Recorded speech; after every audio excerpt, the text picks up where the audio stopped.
உமக்கு பிரியமானதை செய்ய எனக்கு கற்று தாரும் தெய்வமே. உமக்கு பிரியமானதை செய்ய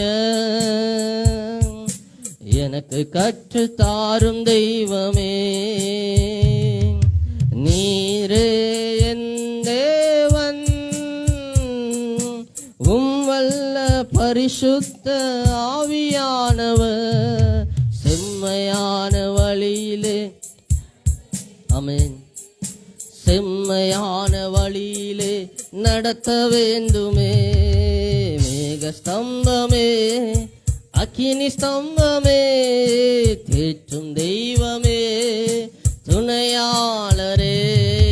மேக ஸ்தம்பமே, அக்கினி ஸ்தம்பமே, தேற்றும் தெய்வமே, துணையாளரே. மேக ஸ்தம்பமே, அக்கினி ஸ்தம்பமே, துணையாளரே. ஆமாப்பா, உங்க பிரியமானது நாங்கள் செய்ய எங்களுக்கு சொல்லித்தாங்க. நாங்கள் கற்றுக்கொள்ள அவளோடு இருக்கிறோம். உடைய வார்த்தைகள் எங்களை தேர்த்தட்டும், உடைய வார்த்தைகள் எங்களை எச்சரிக்கட்டும், உடைய வார்த்தைகள் எங்களுக்கு நாங்கள் போகிறதான வழியை எங்களுக்கு காட்சி கொடுக்கட்டும். நீரே எங்களை நடத்தும், ஆசீர்வதியும். இயேசு என்னும் நாமத்தில் ஜெபிக்கிறோம் ஜீவனுள்ள நல்ல பிதாவே, ஆமேன். ஒரு காலத்துல ஒரு சிற்பி ஒரு உயரமான மலைக்கு மேல ஒரு மாளிகையை அவன் கட்ட வேண்டும் என்று சொல்லி ஆசைப்பட்டார். அவர் கட்டுகிறதான வேலையில இந்த உயரமான மலையில அந்த கட்டிடம் என்ன ஆகக்கூடாது, விழுந்து போயிடக்கூடாதுன்னு சொல்லி அதுக்கு ஸ்ட்ராங்கா ஒரு 4 தூண்கள் அவர் என்ன பண்ணாரு, அதற்கு நியமித்தார். அந்த 4 தூண்கள் அதை தாங்கி பிடித்து அந்த உயரமான மாளிகை அது கம்பீரமாக நிற்கிறதான சூழ்நிலை. அந்த முதலாவது தூண் பளிங்கு தூண், வெள்ளையா அழகா சுத்தமா கரையில்லாத தூணை என்ன பண்ணாரு, முதலாவது தூணா கட்டினார். 2வது தூணு இரும்பு தூண், அது அந்த முழு வெயிட்டையும் என்ன பண்ணுது, தாங்கி கொண்டிருக்கிறதான ஒரு தூணாய் அவர் என்ன பண்ணாரு, கட்டினார்.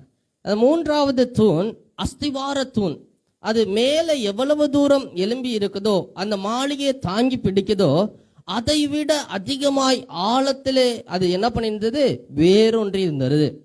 4வது தூண் பாதுகாப்பு உள்ள அரண், அந்த பாதுகாப்பு உள்ள அரணை கொண்டு கட்டப்பட்டதான தூண். அதுல ஹalleluya கவசம் போன்ற ஒன்றை அதுல என்ன பண்ணாரு, பிக்ஸ் பண்ணாரு. அதுல கரையானோ துருவோ இல்ல வேற எந்த விதமான பாதிப்போ ஏற்படாதபடி இந்த 4 விதமான தூண்களையும் ஏற்படுத்தி அது அந்த மாளிகையை தாங்கி பிடிக்கும்படியாக அந்த சிற்பி கட்டினார். அந்த மாளிகை போலதான் நம்முடைய கிறிஸ்தவ வாழ்க்கையும் நம்மை தாங்கி பிடிக்கிறதான உன்னதமான ஒரு 4 தூண்களை குறித்து நான் இன்று உங்களோடு கூட என்ன பண்ண போறேன், தியானிக்க போகிறேன். ஹalleluya. இந்த தூண்கள் நம்முடைய வாழ்க்கையில ஹalleluya எப்படி செயல்படுகிறது. வேதத்திலே ஒரு மனிதனுடைய வாழ்க்கையில இந்த 4 விதமான தூண்கள் காணப்பட்டது. அவருடைய எல்லா சூழ்நிலைகளின் மத்தியிலும் இந்த 4 தூண்களிலே அவர் ஹalleluya அவருடைய கிறிஸ்தவ ஆவிக்குரிய வாழ்க்கை கட்டப்பட்டதனாலே ஹalleluya அவர் எப்படி நிலைத்து நின்றார் என்பதை உங்கள் மத்தியிலே பேசி, அதே போல நம்முடைய வாழ்க்கையிலும் இந்த 4 விதமான தூண்கள் நம்முடைய கிறிஸ்தவ ஆவிக்குரிய வாழ்க்கைக்கு அடிப்படையாய் தாங்கி பிடிக்கிறதாய் இருந்தால் நம்முடைய வாழ்க்கை எப்படி இருக்கும் என்பதை குறித்து நான் உங்களோடு கூட பகிர்ந்து கொள்ள ஆசைப்படுகிறேன். எல்லாருக்கும் தெரிந்த மனிதன் தான், எல்லாரும் இன்ஸ்பயர் ஆகக்கூடியதான ஒரு தெய்வ மனிதன் தான் இந்த மனிதன். எடுத்து வாசியுங்கள், யோபு 1வது அதிகாரம் 1வது வசனம். யோபுவுடைய சரித்திரம் 1வது அதிகாரம் 1வது வசனத்தை நாம் எடுத்து வாசிக்கலாம். தேசத்திலே யோபு என்னும் ஒரு பேர் கொண்ட ஒரு மனுஷன் இருந்தான். அந்த மனுஷன் உத்தமனும் சன்மார்க்கனும் தேவனுக்கு பயந்து பொல்லாப்புக்கு விலகுகிறவனுமாயிருந்தான். போதும். Price the Lord. யோபு தான் வேதாகமத்திலேயே பழமையான புத்தகம். Price the Lord. அல்லேலூயா. ஆதியாகமத்தை எழுதுறதற்கு முன்பதாகவே மோசே ஆமென் ஹalleluya இந்த யோபுவினுடைய சரித்திரத்தை எழுதினார். ஆவியானவருடைய ஆமென் அந்த ஆமென் ஏவுதலினாலே ஆமென் ஊட்ஸ் என்கிறதான தேசம் ஆமென் ஹalleluya பாவம் நிறைந்ததான தேசம், அது புறஜாதிகளுடைய தேசம். அந்த இடத்துல அக்கிரமம் நிறைந்திருந்தது, அந்த இடத்துல ஆமென் பாவங்கள் நிறைந்திருந்தது. ஆனால் அந்த பாவம் நிறைந்ததான இடத்திலே யோபு என்கிறதான தேவ மனிதன் ஆமென் ஹalleluya அவன் உத்தமனாய் இருந்தான், சன்மார்க்கனாய் இருந்தான், தேவனுக்கு பயந்தவனாய் இருந்தான். ஆமென் ஹalleluya பொல்லாப்புக்கு விலகுகிறவனாய் இருந்தான். யோபு என்று சொன்னால் என்ன அர்த்தம்? ஆமென் ஹalleluya உபத்திரவம். Price the Lord. யோபு என்கிறதான பெயருக்கு என்ன அர்த்தம்? உபத்திரவம். இல்லை என்று சொன்னால் துன்பப்படுகிறவன். இந்த ரெண்டு ஆமென் அர்த்தம் தான். ஆமென் ஹalleluya யோபு என்கிறதான பெயரை ஆமென் கொண்டதான இந்த மனிதன் தன்னுடைய வாழ்க்கையிலே அதிகமாய் உபத்திரவப்பட்டவனாய் அவன் துன்புறுத்தப்பட்டவனாய் காணப்பட்டால் அவன் தன்னுடைய பெயரிலேயே துன்பத்தை கொண்டிருந்ததான இந்த யோபுவை தேவன் இரண்டந்தனையாய் ஆசீர்வதிக்க அவன் முக்கிய காரணம் என்ன தெரியுமா? அவனுடைய வாழ்க்கையிலே இருந்ததான அவனுடைய ஆவிக்குரிய வாழ்க்கையிலே அவன் கட்டப்பட்டிருந்ததான இந்த 4 விதமான தூண்கள், இந்த ஆமென் 4 விதமான தூண்கள் அவனுடைய ஜீவியத்தை தாங்கி பிடித்திருந்தது, அவனுடைய வாழ்க்கையை தாங்கி பிடித்திருந்தது, ஒரு நாளும் விழுந்து போகாதபடி. ஆமென் ஹalleluya யோபுவினுடைய சூழ்நிலைகளிலே ஆமென் இந்த 4 விதமான தூண்கள் அவனுக்கு பேஸ்மெண்டா இருந்ததனால அவன் ஒரு நாளும் விழுந்து போகவில்லை. ஹalleluya.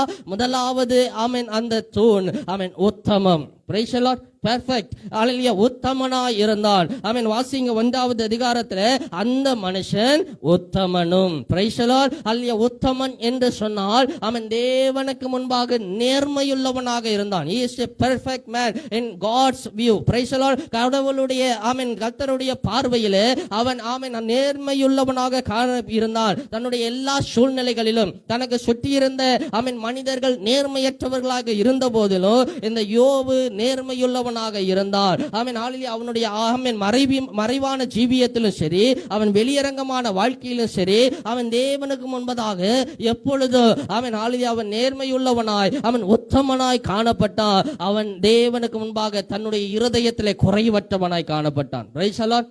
ஹalleluya வெளிப்படையாக எப்படி வென்றாலும் இருக்கலாம், வெளிப்படையா அழகா இருக்கலாம், ஆமென் ஹalleluya நல்ல ஆமென் ஹalleluya மசில் பாடியா இருக்கலாம். ஆனால் இருதயம் எப்படி இருக்கிறது? தேவன் இருதயத்தை பார்க்கிறவராய் இருக்கிறார். ஹalleluya இந்த யோபு தன் இருதயத்திலே அவன் குறைவற்றவனாய் அவன் தேவனுக்கு முன்பாக தன் இருதயத்திலே உத்தமனாய், தன்னுடைய இருதயத்திலே மாத்திரமல்ல தன்னுடைய நடக்கையிலும் உத்தமனாய் இருந்தான். ஹalleluya சங்கீதம் 15வது சங்கீதம் 1-2 வசனங்களை நான் வாசிக்கும் போது அவன் சங்கீதக்காரன் இப்படியாக சொல்லுகிறான், தேவனுடைய சமூகத்திலே யார் இருப்பார் என்று சொல்லி வாசிக்கலாம். கர்த்தாவே, யார் உம்முடைய கூடாரத்தில் தங்குவான்? யார் உம்முடைய பரிசுத்த பர்வதத்திலே வாசம் பண்ணுவான்? யாரு? உத்தமனாய் நடந்து. ஹalleluya. Praise the Lord. சங்கீதக்காரன் கற்றுக் கொடுக்கிறதான ஒரு நல்ல ஆமென் ஹalleluya ஒரு அனுபவம் என்ன? ஆமென் ஆண்டவருடைய ஆமென் கூடாரத்தில் யார் தங்குவார்? ஆண்டவருடைய பரிசுத்த பர்வதத்தில் யார் ஆமென் ஹalleluya வாசம் பண்ணுவார்? ஆமென் ஹalleluya அந்த பரிசுத்த பர்வதமாகிய சீயோனிலே ஆமென் ஹalleluya நீங்களும் நானும் உட்பிரவேசிக்க வேண்டும் என்று சொன்னால் ஆமென் உத்தமனாய் நடந்து. ஹalleluya உத்தமமாய் நடக்கிறவரை ஆமென் தேவன் தன்னுடைய கூடாரத்திலே ஏற்றுக்கொள்ளுகிறவர்களாய் இருக்கிறார். உத்தமமாய் நடக்கிறதான மனிதனை ஆமென் தேவன் தன்னுடைய பரிசுத்த பர்வதத்திலே ஏற்றுக்கொள்கிறவர்களாய் இருக்கிறார். தேவன் உங்களை ஆசீர்வதிக்க வேண்டும் என்று சொன்னால், ஆமென் தேவன் உங்களை பரலோகத்திலே ஆமென் ஹalleluya கொண்டு போக வேண்டும் என்று சொன்னால் நீங்களும் நானும் உத்தமமாய் இருக்க வேண்டும். ஹalleluya. Praise the Lord. மத்தேயு 25வது அதிகாரம் 23வது வசனத்திலே ஆமென் இப்படியாக ஆமென் ஹalleluya வசனம் சொல்லுகிறது. வாசிங்க 25வது மத்தேயு 23வது வசனம்.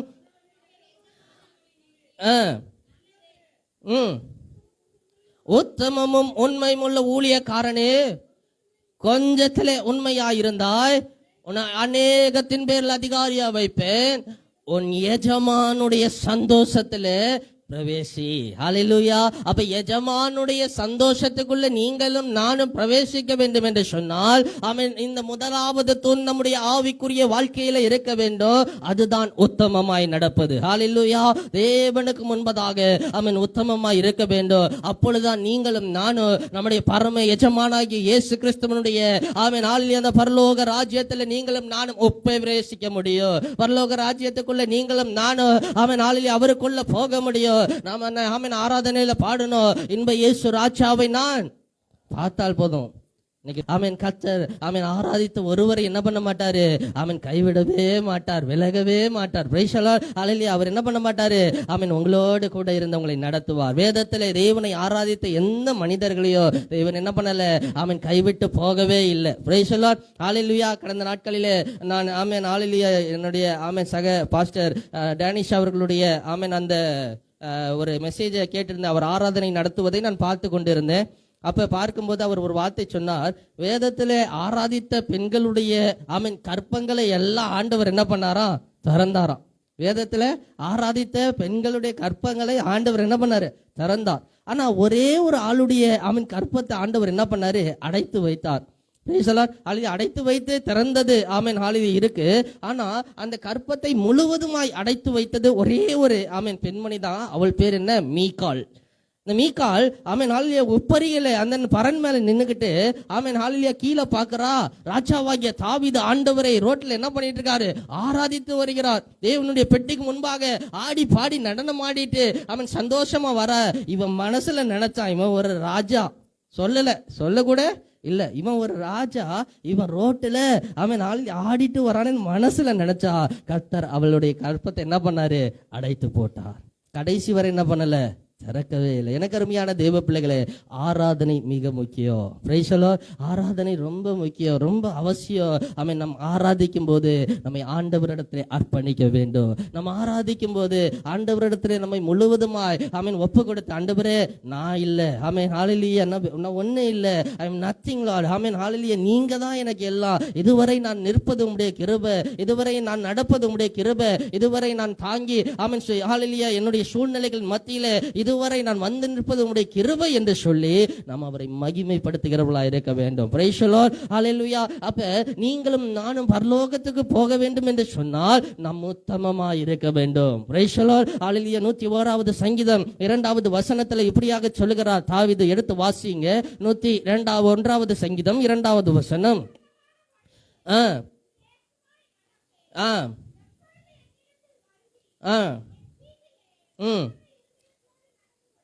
101:2.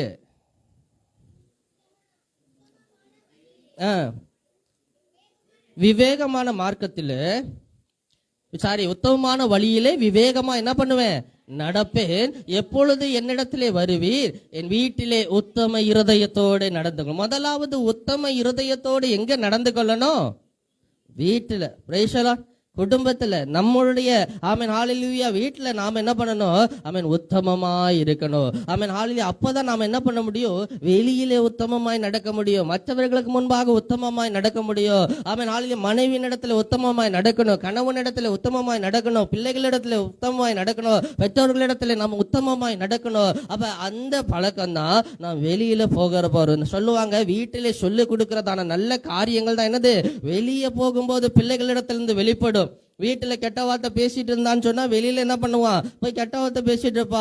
வீட்டுல நல்ல வார்த்தைகளை, பெரியவர்களை மதிக்கிறத ஆமென் ஹல்லேலூயா சொல்லி கொடுத்தோன்னு சொன்னா அவன் வெளியில போய் அந்த நல்ல காரியங்களை என்ன பண்ணுவான், செய்கிறவனா இருப்பா. அப்ப அவன் உத்தம இருதயத்தோடு நான் என்ன பண்ணுவேன், வீட்டுல நடந்து கொள்வேன். ஹல்லேலூயா.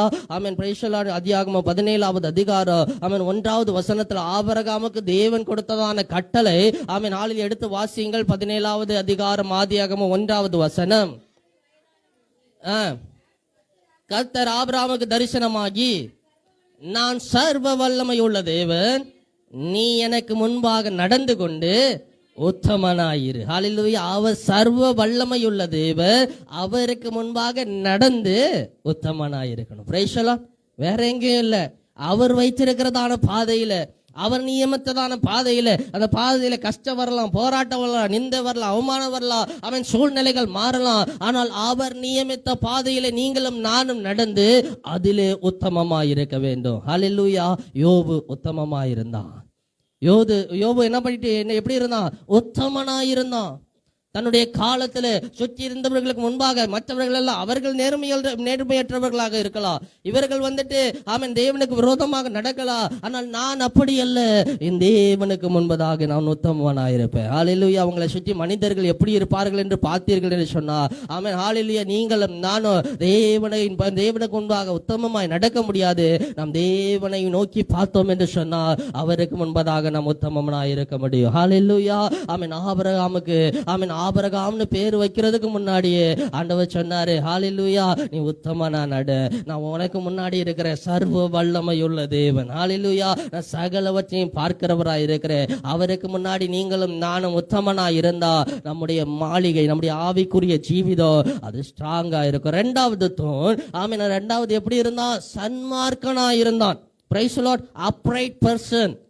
யோபு எப்படி இருந்தான்? சன்மார்க்கன், நீதி செய்கிறவனா இருந்தான், யோக்கியனா இருந்தான். தன் காலத்துல எப்படி இருந்தான்? யோக்கியனா, அயோக்கியனா அல்ல, அவன் நீதியுள்ளவனா, நீதி செய்கிறவனா இருந்தான். அவன் ஆளிலியா தன்னுடைய தொழிலா இருக்கட்டும், தன்னுடைய குடும்ப வாழ்க்கையா இருக்கட்டும், அவன் ஆளிலியா உதவி செய்கிறதா இருக்கட்டும், எல்லா காரியங்களிலும் யோபு யோக்கியம் உள்ளவனாய் நீதியுள்ளவனாய் இருந்தான். சாலமோன் இப்படியாக நீதிமொழிகள் 11வது அதிகாரம் 3வது வசனத்தில் சொல்லுகிறார். எடுத்து வாசிப்போம். நீதிமொழிகள் 11வது அதிகாரம் 3வது வசனம். செம்மையானவர்களுடைய உத்தமம் அவர்களை நடத்தும். செம்மையானவர்கள் என்று சொன்னா ஆமென் ஹல்லேலூயா, நீதி உள்ளவர்கள், சன்மார்க்கர்கள். ஆமென், செம்மையானவர்களுடைய உத்தமம் அவர்களை நடத்தும், துரோகிகளுடைய மாறுபாடோ அவர்களை பாழாக்கும். நீங்களும் நானும் செம்மையான வழியில நடக்கிறோமா? நீதி உள்ள வாழ்க்கை வாழ்கிறோமா? நம்முடைய ஆமென் ஹல்லேலூயா தொழிலா இருக்கட்டும், நம்முடைய வியாபாரங்களா இருக்கட்டும், பிரைஸ் தி லார்ட், நாம வேலை செய்கிற பணியிடங்களா இருக்கட்டும், நம்முடைய குடும்பங்களா இருக்கட்டும், நீங்களும் நானும் நீதி செய்கிறவர்களா இருக்கிறோமா? ஆமென், யோக்கியமாய் நடந்து கொள்ளுகிறோமா? இல்ல அயோக்கியத்தனங்களை செய்து கொண்டு இருக்கிறோமா? நம் தேவனுக்கு முன்பாக ஆமென் வெளியரங்கமாய் இருக்கிறோம். நாம் வெளியரங்கமாய் இருக்கிறோம். ஆமென், சபையிலே ஆமென் தேவனை ஆராதிப்பதும், தேவனை பாடுவதும், தேவனை மகிமைப்படுத்துவதும் ஓகே, எல்லாம் சரிதான். ஆனா தனிப்பட்ட வாழ்க்கையில எப்படி இருக்கிறோம்? நம்முடைய ஆமென் வீட்டுக்குள்ளாக, நம்முடைய அறைக்குள்ளாக நாம் எப்படி இருக்கிறோம்? ஆமென், நம்முடைய ஆமென் ஹல்லேலூயா தொழில் செய்கிற இடத்துல நாம் எப்படி இருக்கிறோம்? படிக்கிற இடங்களில் எப்படி இருக்கிறோம்? தேவனுக்கு முன்பாக நீதி உள்ளவர்களா இருக்கிறோமா? இல்ல ஆண்டவருக்கு முன்பாக ஒரு இடத்துல நடிக்கிறவர்களாயோ, ஒரு இடத்துல மாறுபாடு உள்ளவர்களாய் இருக்கிறோமா? இங்க வசனம் சொல்லுகிறது, துரோகிகளுடைய மாறுபாடோ அவர்களை பாழாக்கும். துரோகிகளுடைய மாறுபாடு அவர்களை என்ன பண்ணும்? பாழாக்கும். தேவனுக்கு முன்பாக உண்மையுள்ளவர்களாய் இருக்க வேண்டும். தேவனுக்கு முன்பாக உண்மையுள்ளவர்களாய் இருக்க வேண்டும். என்னுடைய அப்பா எப்பொழுது என்னோடு கூட இருக்க முடியாது, என்னுடைய அப்பா அம்மா எப்பொழுது என்னோடு கூட இருக்க முடியாது, என் சகோதர சகோதரிகள் என்னை பார்த்து கொண்டு இருக்க முடியாது. ஆனா 24/7 என்னை ஒருவர் பார்த்து கொண்டே இருக்கிறார், என்னை விசாரித்து கொண்டே இருக்கிறார். நான் என்ன செய்யறேன், எங்க போறேன், எங்க வரேன், ஆமென், என்னுடைய சூழ்நிலைகள் எப்படி இருக்கிறது, என் வெளிப்புறத்தை மாத்திரமல்ல என் இருதயத்தையும் அவர் பார்க்கிறவராய் இருக்கிறார். Price the Lord. அதனாலதான் யோபு தன் வாழ்க்கையிலே செம்மையானவனாய், நீதியுள்ளவனாய், யோக்கியனாய், சன்மார்க்கனாய் இருந்தான். Price the Lord. ஹல்லேலூயா. அவர் என்னை பார்க்கிறார், அவர் என்னை பார்க்கிறார், அவர் என்னை விசாரிக்கிறார். Price the Lord. ஹல்லேலூயா. அதனாலதான் ஆமென் 5வது வசனம், யோபு 1வது அதிகாரம் 5வது வசனத்துல நாம் வாசிக்கும் போது ஆமென் ஹல்லேலூயா, தன்னுடைய பிள்ளைகள் பாவம் செய்வார்களோ, தன்னுடைய பிள்ளைகள் ஏதாவது தவறு செய்திருப்பார்களோ, ஆண்டவருக்கு விரோதமாக தூஷணம் செய்திருப்பார்களோ என்று சொல்லி அவர்களுக்காக தேவனிடத்தில் பரிந்து பேசுகிறவனாய் இருந்தார். நம்முடைய பிள்ளைகளுக்காக நாம் எப்படி பரிந்து பேசுகிறவர்களாய் இருக்கிறோம்? Price the Lord.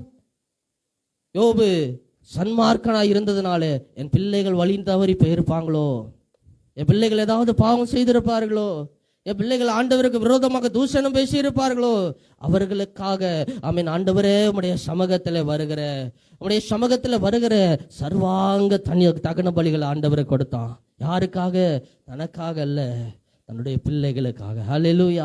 எனக்கு அருமையான தேவ பிள்ளைகளே, நீங்களும் நானும் ஆமென் ஆண்டவருக்கு முன்பதாக ஆமென் சன்மார்க்கனா இருக்க வேண்டும். நம்முடைய பிள்ளைகளுக்காக ஜெபிக்க வேண்டும். ஆமென் ஆளில் அவர்கள் உத்தமர்களா இருக்கணும், சன்மார்க்கலா இருக்கணும், மற்றவர்கள் முன்பாக யோக்கியமானவைகளை செய்கிறவர்களா இருக்கணும். சங்கீதம் 37:37 ஆமென் சங்கீதக்காரன் இப்படியாக சொல்லுகிறான். ஆமென், நீ உத்தமனை நோக்கி வாசிங்க. 37:37 சங்கீதம்.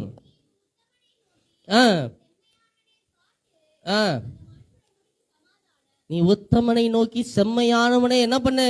பாரு, அவன் முடிவு சமாதானமா இருக்கும். அல்லேலூயா. இன்னைக்கு உலகம் சமாதானம் இல்லாம அவன் இருக்குது. அவன் ஒரு நாட்டுக்கு விரோதமா ஒரு நாடு, அவன் ஒரு சேனைக்கு விரோதமா ஒரு சேனை, ஒரு சில மக்களுக்கு விரோதமாக ஒரு சில மக்கள், இப்படி சமாதானம் இல்லாத அவன் நிலைமையில இருக்கிறதான அவன் சூழ்நிலைகளிலே ஆண்டவர் சொல்லுகிறார், நீங்க சன்மார்க்கனா இருங்க, நீங்க செம்மையானவைகளை செய்யுங்க, உங்க முடிவு சமாதானமா இருக்கும். உங்க முடிவு சமாதானமா இருக்கும். உங்களை ஒரு மனிதனும் சமாதான குலைச்சல் பண்ண முடியாது. ஆமென். உங்க குடும்பத்தை ஒரு மனிதனும் சமாதான குலைச்சல் பண்ண முடியாது. ஆமென். உங்கள் கணவன் மனைவிக்குள்ள இருக்கிறதான ஆமென் ஹalleluya அந்த பந்தத்தை ஒரு மனிதனாலும் ஆமென் சமாதான குலைச்சல் பண்ண முடியாது. Praise the Lord. ஹalleluya. தேவனை நோக்கி பார்க்கணும். ஆமென். செம்மையானவைகளை செய்யணும். ஆண்டவரே, உமக்கு முன்பதாக நான் செம்மையானவைகளை செய்யணும், உமக்கு பிரியமானதை செய்யணும், ஆமென், உம்மோடு கூட நடக்கணும் என்று சொல்லி ஆண்டவரோடு கூட நடக்கிறவர்களாய் நீங்களும் நானும் இருக்க வேண்டும். யோபு அதை தான் செஞ்சான். Price the Lord. ஆண்டவரோடு கூட நடந்தார். யார் எப்படி போனாலும் சரியப்பா, என் வாழ்க்கை அவன் நான் பரலோகத்துக்கு போகணும், அவன் நான் பரலோகத்துக்கு போகணும், என் பேர் ஜீவ புஸ்தகத்தில் இருக்கணும், அதுல இருந்து ஒரு நாளும் கிறுக்கி போடக்கூடாது. Praise the Lord. ஹல்லேலூயா. ஒரு நாளும் நான் ஆண்டவருடைய சமூகத்தை விட்டு அவன் போய்விடக் கூடாது. எனக்கு அருமையான தேவ பிள்ளைகளே, நம் கடைசி காலங்களிலே இருக்கிறோம் என்பதை நினைந்து கொள்ளுங்கள். நம் கடைசி காலங்களில் இருக்கிறோம். ஆண்டவர் சொன்ன வாக்குத்தத்தங்கள், ஆண்டவர் சொன்ன ஆமென் ஹல்லேலூயா தீர்க்க தரிசனங்கள் எல்லாம் நிறைவேறி கொண்டிருக்கிறதான காலங்கள். ஆமென். இந்த காலத்திலே நீங்களும் நானும் ஆண்டவர் எதிர்பார்க்கிறதான காரியம், நாம் செம்மையானவர்களாய் இருக்க வேண்டும், நீதி செய்கிறவர்களாய் இருக்க வேண்டும். மத்தேயு 5வது அதிகாரத்திலே மலை பிரசங்கத்திலே 6வது வசனம் 10வது வசனத்திலே ஆண்டவராகிய இயேசு கிறிஸ்து சொல்லுகிறார், நீதியின் மேலே பசிதாகம் உள்ளவர்களாயிருங்கள். Price the Lord. நீதி மேல பசிதாகம் உள்ளவர்களா இருங்க, நீங்க பாக்கியவான்கள், நீங்க திருப்தி அடைவீர்கள். Price the Lord. நீதியின் மேல நீதி செய்யணும். நான் நீதி செய்யணும். எனக்கு அநீதி செஞ்சானா நான் போய் அநீதி செய்யக்கூடாது, நான் நீதி செய்கிறவனா இருக்கணும். ஆமென் ஹல்லேலூயா. எனக்கு விரோதமா எழும்புனானா நான் அவனுக்கு விரோதமா எழும்புகிறவனா அல்ல, தேவனுக்கு முன்பாக முழங்கார் படியிடுகிறவனா இருக்க வேண்டும், நான் நீதி உள்ளவனா இருக்க வேண்டும். 10வது வசனத்துல சொல்றாரு, ஆமென் ஹல்லேலூயா, நீதி நிமித்தம் ஆமென் துன்பப்படுகிறவர்கள் பாக்கியவான்கள், பரலோக ராஜ்யம் உங்களுடையது. பரலோக ராஜ்யம். நீங்களும் நானும் பரலோக ராஜ்யத்தை சுதந்திரிக்கணுமா? நீங்களும் நானும் பரலோகத்துக்குள்ள போகணுமா? கொஞ்சம் உத்தமனா இருக்கணும், 2 சன்மார்க்கனா இருக்கணும். உடைய வாழ்க்கையில நம்ம எப்படி இருக்கிறோம்? தேவனுக்கு முன்பாக அவன் உத்தமனாய் நடக்கணும், மனிதர்களுக்கு மத்தியில சன்மார்க்கனாய் இருக்கணும். Praise the Lord. ஹல்லேலூயா. அப்ப நீங்களும் நானும் உத்தமனாய் நடக்க வேண்டும். கடைசி வாசிப்போம் சங்கீதம் ஆமென் 112வது ஆமென் ஹல்லேலூயா சங்கீதம் 4வது வசனம். இந்த 2வது பாயிண்ட்ல கடைசி வசனம் வாசிக்கலாம். ஹல்லேலூயா. Praise the Lord. 112வது சங்கீதம் 4வது வசனம், செம்மையானவர்களுக்கு இருளிலே வெளிச்சம் உதிக்கும். நீங்க நீதி உள்ளவர்களா இருந்தா உங்க வாழ்க்கையில நீதியின் சூரியனாகிய இயேசு உதிப்பார்.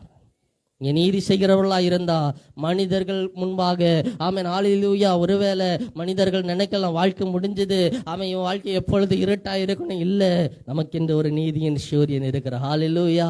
அவர் செம்மையானவர்களுக்கு மத்தியிலே அவர் உதிக்கிறவர். ஹல்லேலூயா. உங்கள் இருளிலே அவர் உதிப்பார். ஹல்லேலூயா. அவர் உதித்தா என்ன ஆகும்? ஆமென், உங்களுக்குள்ள வெளிச்சம் வரும். உங்களுக்குள்ள இருக்கிறதான வெளிச்சம் மற்றவர்களை பற்றி பிடிக்கும். உங்களுக்குள்ள இருக்கிறதான வெளிச்சம் மற்றவர்கள் இருளிலே வாழ்கிறதான ஜனங்களுக்கு அது உங்கள் வெளிச்சம் ஆண்டவரை நோக்கி பாதை காட்டும். ஹல்லேலூயா.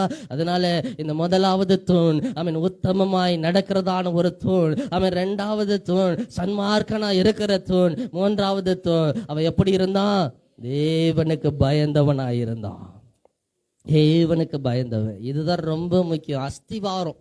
Praise the Lord. மேல எவ்வளவு எலும்பி இருக்கோ அதை விட என்னது ஆழமா ஆண்டவருக்குள்ள இருக்கணும். மேலே கட்டடம் எவ்வளவு உயர்ன்றது முக்கியம் கிடையாது. ஆனா அஸ்திவாரம் ஒழுங்கா இல்லைன்னா, அஸ்திவாரம் ஆழமா இல்லைன்னா அது என்ன ஆயிரும்? விழுந்து போயிடும். நீங்களும் நானும் அவன் தேவனுக்கு பயந்தவர்களா இருக்கணும். தேவனுக்கு பயப்படுதல்னா ஐயோ என்ன அடிச்சிருவாரு அப்படி அல்ல. தேவன் மேலே உள்ள அளவில்லாத அன்பு, அளப்பரியதான அன்பு, தி எட்டர்னல் லவ். ஹல்லேலூயா. ஆண்டவர் மேல ஆமென் ஹல்லேலூயா. நான் ஒரு கணவன் மனைவி எடுத்துக்கோங்களேன், அவன் கணவனுக்கு பிடிக்காத மனைவி செய்ய மாட்டாங்க. ஏன்? அவர் ஏதாவது பண்ணிடுவார்னா? இல்ல, அவர் மேல நான் அன்பா இருக்கிறேன். மனைவிக்கு செய்யாத கணவன் பண்ண மாட்டாங்க. ஏன்? அவன் வீட்டுக்கு வந்தா சோறு போட மாட்டான் அப்படின்னா? இல்ல, நான் அவள் மேல அன்பா இருக்கிறேன், அதனால நான் அதை செய்ய மாட்டேன். நான் அவளை எவ்வளவு நேசிக்கிறேன் தெரியுமா? நான் அவனை எவ்வளோ நேசிக்கிறேன், அவரை எவ்வளோ நேசிக்கிறேன் தெரியுமா? அதை பொறுத்து தான் என்னது அவங்களுக்குள்ள இருக்கிறதான அண்டர்ஸ்டாண்டிங். உங்களுக்கும் தேவனுக்கும் அப்படிதான் இருக்கணும். நாம் தேவனுக்கு பயந்தவர்கள் என்று சொன்னால் அவர் மேல ஒரு அன்பு. அவரே, உம்மை தவிர வேற யார் என்னை நேசித்திட முடியும்? நீர் என்னை மீட்டுக்கொள்ளாவிட்டால் நான் எங்க இருந்திருப்பேனே எனக்கு தெரியாது. ஆனால் உங்க அன்பு என்னை தேடி வந்தது, உமக்கு பயந்தவனாய் இருப்பேன். ஹல்லேலூயா. யோபு 28வது அதிகாரம் 28வது வசனத்துல இந்த யோபு சொல்லுகிறதான வார்த்தை, கர்த்தருக்கு பயப்படுதலே ஞானம். இந்த வார்த்தையெல்லாம் அந்த நீங்க உங்க மனப்பாட வசனங்களை சேர்த்துக்கோங்க. இந்த சங்கீதம் 37 யோபு 28 இதெல்லாம் நாளில நீங்க மனப்பாடம் பண்ணி வச்சுக்கோங்க. கர்த்தருக்கு பயப்படுதல் ஞானம். ஹல்லேலூயா. தேவனோடு கூட இருக்குது இருக்கிறதான ஒரு அன்பு. அதனாலதான் அவன் மனைவி சொல்றா, நீ ஆண்டவரை தூசி, நீ ஆண்டவரை தூசிச்சிரு. இத்தனை நாள் எப்படி இருந்த? இத்தனை நாள் உத்தமனா இருந்த, இத்தனை நாள் சன்மார்க்கனா இருந்த, நீ ஆண்டவருக்கு இவ்வளவு உத்தமனாய் சன்மார்க்கனாய் இருந்தோம், அவர் உன்னை விட்டு விட்டாரு, அவரை உன்னை விட்டு போயிட்டாரு, நீ அவரை தூசித்திருன்னு சொல்லும் போது கூட இந்த அளவற்ற அன்பு அதை செய்ய விடவே இல்லைங்க. எனக்கு அருமையான தேவ பிள்ளைகளே, நீங்க பாவம் செய்ய போகும்போது நாளிலேயே தேவன் மேல உள்ள அன்பு உங்களை பாவம் செய்ய விடாது. ஏன்னா உங்க உள்ளம் அவரிடத்துல இருக்கணும். பிரைசலோ, என் உள்ள அவரிடத்துல இருக்கணும், என் உள்ள அவருடைய அன்பினால் நிறைந்திருக்கணும். அதனாலதான் இயேசுவினுடைய அன்பை என்ன சொல்லுவாங்க? யோவான் 3:16 அகாப்பேன்னு சொல்லுவாங்க. அகாப்பே, த எட்டர்னல் லவ். பிரைசலோ, அளவில்லாத அன்பு, சொல்லி முடியாத அன்பு. அதுல என்ன பண்ண முடியாது? அளவெடுக்கவே முடியாது. அவ்வளவு அன்பை தேவன் உங்கள் மேலும் என் மேலும் வைத்திருக்கிறார். ஆனா நாம என்ன பண்ணுவோம்? சில மனிதர்கள் நம்ம நேசிக்கலன்னா, சில மனிதர்கள் நம்ம நாளில நம்ம மேல அன்பு செலுத்தலைன்னா, அதுக்காக நம்ம என்ன பண்ணுவோம்? ரொம்ப ஏங்கிட்டு இருப்போம், ரொம்ப கஷ்டப்பட்டு இருப்போம். சே, இவங்க நம்மள நேசிக்கலையே, சே இவங்க நம்ம மேல அன்பா இல்லையே. நான் அதை காட்டில ஒரு பெரிதான அன்பு நமக்கு இருக்கிறது. அதை காட்டில ஒரு பெரிதான அன்பு இயேசுவின் அன்பு. ஹல்லேலூயா. நீங்களும் நானும் தேவனுக்கு பயந்தவர்களா இருக்க வேண்டும். சங்கீதம் 34:9வது வசனத்துல சங்கீதக்காரன் சொல்லி கொடுக்கிறான், வாசிங்க. கர்த்தருடைய பரிசுத்தவான்களே அவருக்கு பயந்திருங்கள், அவருக்கு பயந்தவர்களுக்கு உங்க வாழ்க்கையில ஒரு நாளும் குறைவு வராது. சொல்லுங்க ஹல்லேலூயா. நான் தேவனுக்கு பயந்தவன், நான் தேவனுக்கு பயந்தவன். ஒருவேளை இஎம்ஐ என் கண்ணுக்கு முன்னாடி ரொம்ப பயமுறுத்தலாம், எதிர்கால நாளிலே சூழ்நிலைகள் என்னை பயமுறுத்தலாம், பிள்ளைகள் வளர்ந்து வராங்க, நான் என்ன செய்வது பயமுறுத்தலாம். ஹல்லேலூயா. ஆனால் தேவனுக்கு பயந்தவர்களுக்கு ஒரு நாள் குறைவில்லாமல் நடத்துவார். ஹல்லேலூயா. நீங்களும் நானும் அந்த விசுவாசத்துல தான் நடக்கணும். நீங்களும் நானும் அந்த விசுவாசத்துல ஓடுறோம். நாளைக்கு இருப்போமான்னு யோசிக்கல. என் தேவன் நடத்துவார், என் தேவன் நடத்துவார், என்னை தாங்குவார், என்னை சுமப்பார். என்னை அழைத்தவர், என்னை உருவாக்கினவர், என் தாயின் கருவிலே என்னை கண்டவர், அவர் கடைசி வரை என்னை கைவிடுவதில்லை என்கிறதான நம்பிக்கையில, அந்த விசுவாசத்துல நீங்களும் நானும் ஓடிக்கொண்டே இருக்கிறோம். Price the Lord. தேவனுக்கு பயந்தவர்களா இருக்கணும். ஆதியாகமம் 22வது அதிகாரம் 12வது வசனத்துல ஆண்டவர் ஆபிரகாமை குறித்து சாட்சி சொல்றாரு, நீ தேவனுக்கு பயந்தவன் என்பதை நான் இப்பொழுது அறிந்திருக்கிறேன். ஏன்? தனக்கு தான் ரொம்ப நேசித்த தன்னுடைய ஒரே பேரான குமாரன், ரொம்ப நேசித்த ஆண்டவர் வாக்குத்தத்தம் பண்ணினதான ஒரே மக ஈசாக்க எனக்குன்னு கொடுன்னு சொன்ன போது அவன் யோசிக்கவே இல்லையே, தன்னுடைய மனைவிட்ட கூட சொல்லவே இல்லையே. அவன் ஆண்டவருக்காக கொண்டு வந்தான், கைய ஓங்கிட்டான். ஆண்டவர் சொல்றாரு, ஆபிரகாமே ஸ்டாப் பண்ணு, பிள்ளையாண்டான் மேல என்ன பண்ணாத, கைய போடாத. இதுவரைக்கும் ஆண்டவருக்கு ஆபிரகாம் பயந்தவன் என்பதை ஆண்டவர் அறியவில்லையா? அறிந்திருந்தார். ஆனாலும் அவனுடைய விசுவாசத்தை இன்னும் சோதித்து பார்த்தார், அவனுடைய விசுவாசத்தை இன்னும் சோதித்து பார்த்தார். எனக்கு அருமையான தேவ பிள்ளைகளே, நீங்கள் தேவனுக்கு பயந்தவர்கள் என்பதை ஆண்டவர் அறிந்திருக்கிறார். ஆனாலும் சில சூழ்நிலைகள் உங்கள் வாழ்க்கையில் ஏற்படுவது எதற்காக தெரியுமா? உங்கள் விசுவாசத்தை ஆண்டவர் சோதித்து பார்க்கிறார். அந்த கடைசி எண்டு வரைக்கும் ஆண்டவர் கொண்டு போக காரணம் என்ன தெரியுமா?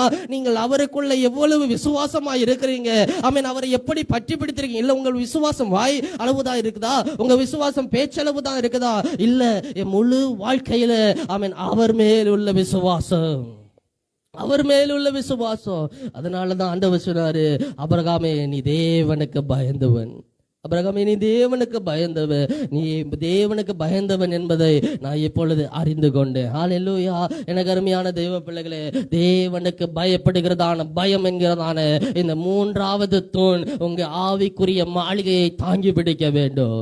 இதுதான் அஸ்திபாரம். ஆமென். நீங்கள் ஆவிக்குரிய ஜீவியத்தில் எவ்வளவு வளர்ந்தீர்கள் என்பதல்ல, எவ்வளவு ஆண்டவருக்குள்ளே வேரூன்றி இருக்கிறீர்கள், எவ்வளவு ஆண்டவருடைய அன்பிலே வேரூன்றி இருக்கிறீர்கள். இதுதான் ரொம்ப முக்கியம். இதுதான் ரொம்ப முக்கியம். நான்காவது தூண், அவன் பொல்லாப்புக்கு விலகுகிறவனாயிருந்தான். Shunning evil. Praise the Lord. நான்காவது அவன் பொல்லாப்புக்கு.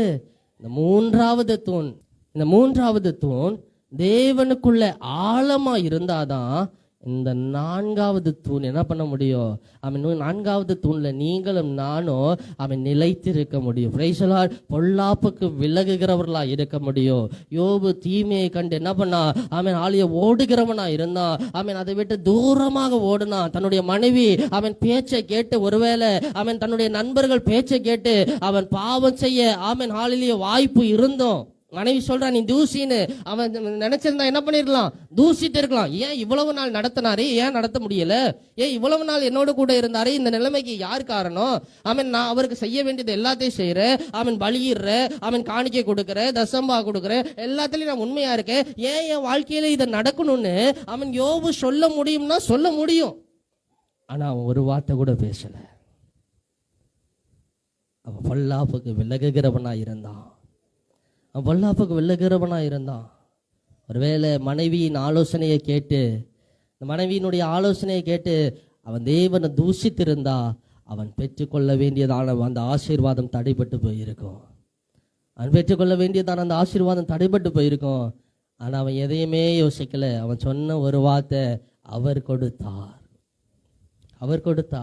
அவர் எடுத்தார். Price the Lord.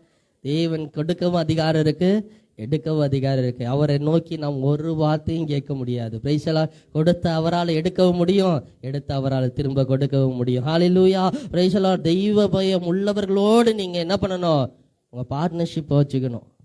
ஆண்டவரோடு கூட நெருங்கி இருக்கிறவர்களோடு நீங்க என்ன பண்ணணும், உங்க பார்ட்னர்ஷிப், உங்க நட்பை வச்சுக்கணும். இல்லைன்னு சொன்னா பொல்லாப்புக்கு உங்களால விலக முடியாது, பொல்லாப்பை விட்டு தூரம் ஓட முடியாது. Praise the Lord. ஹல்லேலூயா. 4 பேர் உங்களுடைய நண்பர்கள் குடிக்கிறவர்களாக இருந்து 5வதாக இருக்கிற நீங்களும் சில நேரங்களிலே அந்த சிந்தையை பிசாசானவன் உங்களுக்குள்ள என்ன பண்ணுவான், தூண்டி விடுவான். அவர்களை விட்டு தூரம் பேசுற நேரம் பேசிட்டு ஹல்லேலூயா ஓகே நான் வரேன். Price the Lord. அப்படிப்பட்டவர்களோடு நீங்க விலகி விட வேண்டும். அவர்களோடு கூட நீங்கள் என்ன பண்ணக்கூடாது, நட்பு பாராட்டக்கூடாது. Price the Lord. ஹல்லேலூயா. உட்கார்ந்து அவனோடு பேசி சிரிச்சு அடுத்து என்ன பண்ணுவான், வாமாப்ல ஒரு வெக்கு போடலாம், அப்படித்தானே கூப்பிடுவாங்க. வாமாப்ல ஒரு சின்ன, நான் ஊட்டி டூர் போனப்போ என்னுடைய ஆஃபீஸ் நண்பர்கள் அப்படி தான் சொன்னாங்க, இவ்வளோவில் ஒன்றும் ஆயிராது ஜானோஸ், இவ்வளோவில் ரைசலாம் இது கொண்டுல என்ன ஆயிர போகுது. ஆனால் தேவன் என்னை பார்க்கிறார். அவருக்கு முன்பதாக நான் பொல்லாப்புக்கு விலகி ஓடுகிறவனாக இருக்கணும். ரைசலோ. ஹல்லேலூயா. சாமுவேல் 2 சாமுவேல் 13வது அதிகாரம் 3வது அதிகாரம் 3வது வசனம். அந்த அதிகாரத்தை நீங்கள் வீட்டில் போய் வாச்சிங்கன்னா, தாவீதுடைய பிள்ளை அம்னோன் தன்னுடைய ஸ்டெப் சிஸ்டரை என்ன பண்றான், லவ் பண்றான். அவளை எப்படியாவது அடைஞ்சிடணும்னு சொல்லிட்டு ரொம்ப ஆசைப்படுறான். அப்ப அவனுடைய ஃப்ரெண்டு சொல்றான், யோனதாபு நீ வியாதிப்பட்டவனை போல என்ன பண்ணு, படுத்துக்கோ. அப்ப நான் போய் என்ன பண்றேன், தாமார் கிட்ட சொல்றேன், நான் ராஜா கிட்ட போய் சொல்றேன். அம்னதாபு என்ன பண்றாரு, அம்மோன் என்ன பண்றான், அவன் வியாதிப்பட்டவனா இருக்கான், அவனுக்கு தாமார் அனுப்பி பணிவிட செய்யுங்கன்னு நான் சொல்றேன். அப்ப ராஜா பாப்பாரு, பார்க்கும்போது நீ வியாதிப்பட்டவனு போல படுத்திருந்தன்னு சொன்னா அவர் என்ன பண்ணுவாரு, தாமார் அனுப்புவாரு. அதுக்கப்புறம் நீ செய்ய வேண்டியத காரியத்தை முடிச்சிடுன்னு சொல்லி அவன் சொல்றான். எனக்கு அருமையான தெய்வ பிள்ளைகளே, அந்த இடத்துல ஒரு நல்ல நண்பன் இருந்திருந்தான்னு சொன்னா அவன் என்ன சொல்லிப்பான், சே நீ இப்படிப்பட்டதான காரியங்களை செய்வியா, செய்யக்கூடாது, அப்ப தப்புன்னு சொல்லி என்ன பண்ணிருப்பான், அறிவுறுத்திருப்பான். ஆனா அவனோடு கூட இருந்ததான நண்பன் அவன் தீய சிந்தனை உள்ளவனா இருந்தான். அதனாலதான் அம்னோன் செய்வதற்கு அவன் என்ன பண்ணான், என்கரேஜ் பண்றான். சில நேரங்களில நீங்கள் தவறாக செய்வதற்கு, நீங்கள் பாவத்தில் விழுவதற்கு உங்கள் நண்பர்கள் உங்களை என்கரேஜ் பண்ணுவாங்க. இதனால என்னடி உங்க அம்மா அப்பா இங்கேயா இருக்காங்க, பாத்திரவா போறாங்க, உங்க அப்பா இங்கேயா இருக்காங்க, பாத்திரவா போறாங்க, உங்க சொந்தக்காரங்க யாராவது இங்க இருக்கிறாங்களா, பாத்திரவா போறாங்க. இல்ல, தேவன் உங்களை பார்க்கிறா, தேவன் உங்களை பார்க்கிறா. பிரைஸ்ல நடந்த காரியம் என்ன தெரியுமா? இந்த அம்னோன் அவன் வியாதிப்பட்டவனை போல சிம்பதி கிரியேட் பண்ணிட்டு படுத்துட்டான். பிரைஸ்ல ஹல்லேலூயா. ராஜா வந்து பார்க்குறாரு அம்னோனை பார்க்கும்போது அவன் ரொம்ப சிம்பதி கிரியேட் பண்ணிட்டு அப்படியே படுத்துட்டான். இல்லை எங்கள் காலேஜில் படிக்கும்போது ஒரு பையன் அப்படிதான், எப்போ போய் கேட்டாலும் மச்சான் சாப்பிட்டு வந்தியாடா? இல்லைடா, வீட்டில் ஒரே கஷ்டம், சாப்பிடவே இல்லை. அடுத்து வேற ஏதாவது சொன்னோன்னா, இல்லை மச்சான் ரொம்ப சோகமாக இருக்குடா அப்படின்னு எப்பவுமே அப்படிதான் இருப்பான். ஒரு நாள் நாங்கள் என்ன பண்ணோம், இன்டர்வல் பீரியடில் வந்துட்டு இதுக்கு போனோம். கேண்டீன் போகும்போது இங்கே தெரியும், ஃபெலிக்ஸுக்கு தெரியும், சாமுக்கெலாம் தெரியும், ஜமாலில் வந்து போண்டா ரொம்ப ஸ்பெஷல். நாங்கள் அங்கெல்லாம் படித்ததுனால தெரியும். கேண்டீனில் வச்சு 4 போண்டா வச்சு என்ன பண்ணிட்டு இருக்கான். அப்போதான் சொல்லுவோம், மச்சான் சாப்பிடவே பிடிக்கலடா, சாப்பிடவே முடியலடா, வீட்டுக்கு போகணும் போல இருக்கு, என்னால் முடியவே மாட்டேங்குது. அங்கே வச்சு என்ன பண்ணிருந்தான். எனக்கு அருமையான தெய்வ பிள்ளைகளே, பொல்லாப்புக்கு நீங்கள் விலகி ஓடுகிறவர்களா இருக்கணும். அந்த அம்னோனுக்கு ஒரு நல்ல நண்பன் இருந்திருந்தான்னு சொன்னா அவன் கண்டிச்சிருப்பான். அம்னோனுக்கு நல்ல நண்பன் இருந்திருந்தான்னு சொன்னா அவன் சொல்லியிருப்பான், நீ இது செய்யறது தவறு, நீங்க உங்க நண்பர்களுக்கு யோனதாபா இருக்காதீங்க, உங்க நண்பர்கள் யோனதாபா இருந்தா அவர்களோடு கூட சேராதீங்க, பொல்லாப்புக்கு விலகி ஓடுகிறவர்களா இருங்க, பொல்லாப்புக்கு விலகி ஓடுகிறவர்களா இருங்க. இந்த 4வது தூண் உங்க வாழ்க்கையில இருந்தா அவன் உங்க மாளிகையாகிய ஆவிக்குரிய வாழ்க்கை அது என்றென்றும் நிலைத்திருக்கும். ஆவிக்குரிய வாழ்க்கை எந்தென்று நிலைத்திருக்கும். நீதிமொழிகள் 14வது அதிகாரம் அவன் 16வது வசனத்தை அவன் வாசிக்கலாம். 14வது அதிகாரம் 14வது வசனம் நீதிமொழிகள் எடுத்து வாசிக்கலாம். 14-16. ஞானம் உள்ளவன் பயந்து தீமைக்கு விலகுகிறான். நான் முன்னாடி சொன்னேன், ஞானம் என்பது என்ன? தேவனுக்கு பயப்படும் பயம். அதனாலதான் சாலமோன் சொல்றான், கர்த்தருக்கு பயப்படுதலே ஞானத்தின் ஆரம்பம். அப்ப இந்த கர்த்தருக்கு பயந்ததான ஞானம் உங்கள்கிட்ட இருந்தா நீங்க என்ன பண்ணுவீங்க? அவன் பொல்லாப்பை விட்டு விலகி ஓடுகிறவர்களா இருப்பீங்க. பொல்லாப்ப தீமையை விட்டு தூரம் தள்ளிட்டு அவன் பாவத்தை உதறி தள்ளிவிட்டு ஓடுகிறவர்களாய் நீங்களும் நானும் இருக்க வேண்டும் என்று சொன்னார். அவன் ஹாலிலே என்ன பண்ணணும்? அவன் அந்த ஞானம் உங்களுக்குள்ள இருக்கணும். மதியினோ மூர்க்கம் கொண்டு என்ன பண்றான்? துணிகரமா இருக்கிறான். அவனுக்குள்ள இருந்ததான இச்சை அவனை துணிகரப்படுத்தினது. இந்த அன்மோன் தன்னுடைய தங்கை என்று பாராமல் அவனுக்குள்ள இருந்ததான இச்சை, அவன் கண்களின் இச்சை, எப்படியாவது அவன் தன்னுடைய ஸ்டெப் சிஸ்டரை அடைஞ்சு விட வேண்டும் என்கிறதான அவன் ஹாலிலே அந்த எண்ணம் அவனுக்குள்ள இருந்ததால்தான் அவன் தேவனுக்கு பயப்படல, அவன் தேவன் பார்க்கிறான் என்பதை உணரல. அவன் ஹாலிலே பாவம் செய்வதற்கு தன்னை ஒப்பு கொடுத்தான். ஆனா யோசேப்போ யாருமே இல்லாத நிலைமையிலும், தனக்கு அதிகாரம் இருந்த நிலைமையிலும், என்னை யாரும் கேட்க முடியாது என்ற சூழ்நிலையிலும் என் ஆடையே போனாலும் விட்டு வழங்கினான், வச்சு ஓடினான். பிரைசலா ஹல்லேலூயா. எனக்கு அருமையான தெய்வ பிள்ளைகளே, விலகி ஓடினவர்களை, பொல்லாங்குக்கு விலகி ஓடினவர்களை, பாவத்திற்கு விலகி ஓடினவர்களை ஆண்டவர் கைவிடவே இல்லை. அவர்கள் எல்லாரும் ஆசீர்வதிக்கப்பட்டார்கள். வேதத்துல பாவத்துக்கு விலகி ஓடின எல்லாரையும் பாருங்க, அவர்கள் எல்லாரையும் தேவன் உயர்த்தினார், அவர்கள் எல்லாரையும் தேவனால் ஆசீர்வதிக்கப்பட்டார்கள். ஆனால் பாவத்துக்கு விலகி ஓடாதவர்களோ, துணிகரம் கொண்டவர்களோ அவன் தங்களுடைய வாழ்க்கையை அழித்து போட்டார்கள். பொல்லாப்புக்கு விலகி ஓடுகிறவர்களாய் நீங்களும் நானும் இருக்க வேண்டும். பிரைசலா. இந்த 4 தூண்கள் உங்க வாழ்க்கையில் இருக்கும்போது அவன் உங்க ஆவிக்குரிய ஜீவிதம் ஒரு நாளும் நிலை தடுமாறி போகவே போகாது. ஹல்லேலூயா. முதலாவது தூண் என்னது? உத்தமன், தேவனுக்கு முன்பாக உத்தமனாய் இருக்க வேண்டும். 2வது சன்மார்க்கன், ஹல்லேலூயா, மனுஷர்களுக்கு மத்தியிலே நீதி உள்ளவர்களாய் இருக்க வேண்டும். 3வது தெய்வ பயம், என் ஆத்மாவிற்கு பிரைசலா நான் தெய்வனோடு கூட இருக்கிறதான அந்த அன்பிலே நிறைந்திருக்கிறவனாய் நீங்களும் நானும் இருக்க வேண்டும். 4வது அவன் பொல்லாப்புக்கு விலகி ஓடுகிறதான அனுபவம், உலகத்துக்கு உலக ஆசை இச்சைகளுக்கு விலகி ஓடுகிறதான அவன் அனுபவம் உள்ளவர்களாய் நீங்களும் நானும் இருக்க வேண்டும். அதனால்தான் பவுல் சொன்னா, என் ஆசை இச்சைகளை நான் எங்க அறைந்திருக்கிறேன்? சிலுவையில் அறைந்திருக்கிறேன். அதில் நான் மரித்து விட்டேன். என் பழைய வாழ்க்கை மரித்து போனது. இப்பொழுது நான் புதிய ஆவிக்குரிய மனிதனாய் என் ஆசை இச்சைகளை சிலுவையில் அறைந்தவராய் எனக்கு இருக்கிற எல்லா ஆசை என்ன தெரியுமா? அவரை நான் பார்க்கணும். எனக்கு இருக்கிற எல்லா ஆசை என்ன தெரியுமா? அவரை குறித்து நான் சொல்லணும். எனக்கு இருக்கிற ஆசை என்ன தெரியுமா? நான் பரலோகத்துக்கு போகும்போது என்னோடு ஒரு கூட்டு அவருக்கு என்ன பண்ண ஆயத்தம் பண்ணி போகணும். இப்ப என்னுடைய உலகத்துக்குரிய ஆசை, உலகத்துக்குரிய இச்சை, உலகத்துடைய காரியங்களை சிலுவையில் அறைஞ்சிட்டு அவருடைய விருப்பத்தை, அவருடைய ஆசையை என் ஆசையா மாத்திக்கிட்டேன். ஹalleluya. எத்தனை பேர் சொல்லுவீங்க, என் இயேசுவின் விருப்பம் என்னுடைய விருப்பம். ஹalleluya. என் இயேசுவினுடைய விருப்பம் என்னுடைய விருப்பம். அவருடைய விருப்பம் என்ன? ஆமென். ஒரு மனிதனும் கெட்டு போக கூடாது.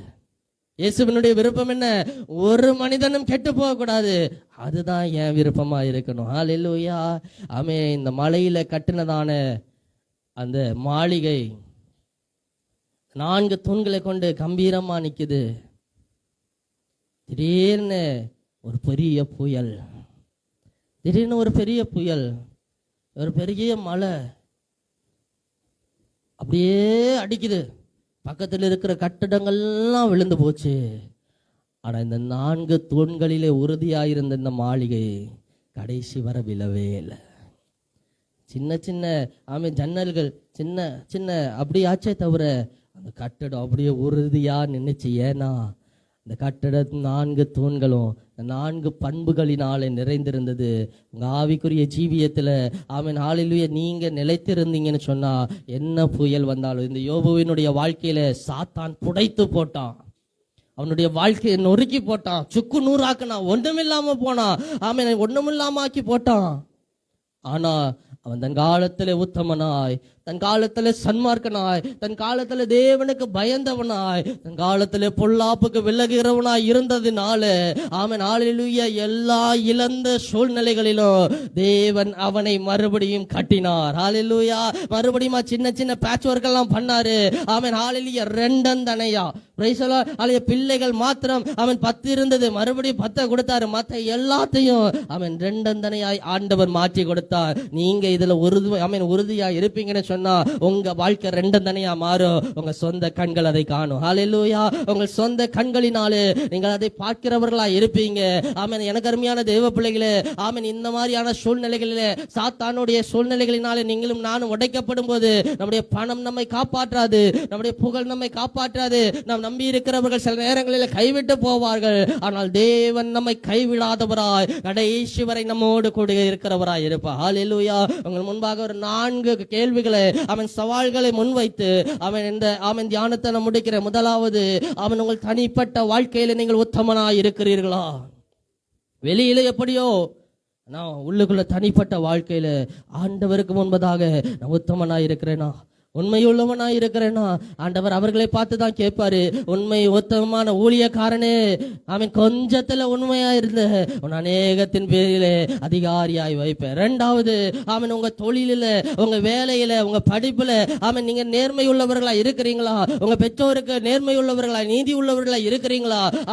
இல்ல மற்றவர்களை போல கமிஷன் அடிக்கிறவர்களா, மற்றவர்களை போல அதிகமாய் சேர்க்க வேண்டும் என்கிறதான எண்ணத்தோடு இருக்கிறீர்களா? தேவனுக்கு முன்பாக நீ உத்தமனாய் மாத்திரமல்ல, மனுஷருக்கு முன்பாக நீதி உள்ளவர்களாய் இருக்கிறீர்களா? 3வது, தேவனுடைய விருப்பத்திற்கு முதலிடம் கொடுக்கிறீர்களா? தேவனுக்கு பயந்தவர்கள் தேவனுடைய விருப்பத்திற்கு முதலிடம் கொடுப்பாங்க. அப்பா உங்களுடைய விருப்பம் என்ன? அப்பா உம்முடைய சித்தம் என்ன? என் வாழ்க்கையில நீர் என்ன செய்ய விரும்புகிறேன்? நீங்க சொல்லுங்க, நான் அதன்படி நடக்கிறேன் என்று சொல்லி ஹalleluya நீங்களும் நானும் தேவனுக்கு பயந்தவர்களா இருக்கிறோமா? 4வது, பாவத்துக்கு விலகி ஓடுகிறோமா? பாவத்தை தண்ணீரை போல குடித்து கொண்டு இருக்கிறோமா? இல்ல பாவத்துக்கு விலகி ஓடுகிறவர்களா இருக்கிறோமா?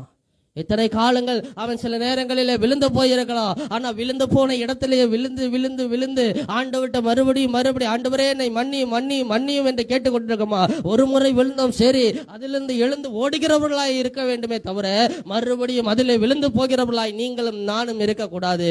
இந்த 4 காரியங்களில நீங்களும் நானும் உறுதியா இருப்போம் என்று சொன்னால் நம்முடைய ஆவிக்குரிய ஜீவிதம் ஒரு நாளும் தடைபட்டு போகாது. ஹalleluya. அந்த மாளிகை எப்படி அந்த உயரமான மலையில அந்த சிற்பி கட்டினதுபடி நின்றதோ, அதே போல புயல்கள் வந்த போது, பெருமழை வந்த போது, போராட்டம் வந்த போது, சூழ்நிலைகள் மாறின போது அது ஒரு நாள் விழுந்து போகவில்லை. உங்கள் ஆவிக்குரிய ஜீவிதமோ இயேசு நம்ம எப்படி கட்டினாரோ அதே போல இருக்க வேண்டும். உங்கள் ஆவிக்குரிய ஜீவிதமோ இயேசு எப்படி நம்ம எதிர்பார்த்து நம்மை ரட்சித்தாரோ அது போல கடைசி வரை இருக்க வேண்டும். ஒரு நாளும் விழுந்து போக கூடாது. எல்லாரும் எழுந்து நிற்போமா?